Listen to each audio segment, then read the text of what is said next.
नमस्कार, यहाँहरूलाई म केवल राई फेरि पनि आज म आफ्नो पुरानो डायरी पल्टाएर यहाँहरू समक्ष गजल वाचन गर्ने तर्खरमा लागेर गजल मेरो आउन छाया लाउन माया पछि विगत साथी आँसुपछि आत्मसित रूपे फुल्ने फुल होला घरौँदैमा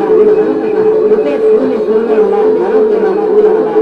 अहिले हाँस्दा उनीहरूसँग बुढी कन्या हुनुपर्ला विगत सोची आँसुपछि आत्मसित हुनुपर्ला जवानी त जहिले झर्छ आफै लगाऊ यसको अर्थ जवानी त ओइली झर्छ आफै लगाऊ यसको अर्थ यौन सार्दा बहिष्कारदा 40 साललाई छुनुपर्ला विगत सोची आँसुपछि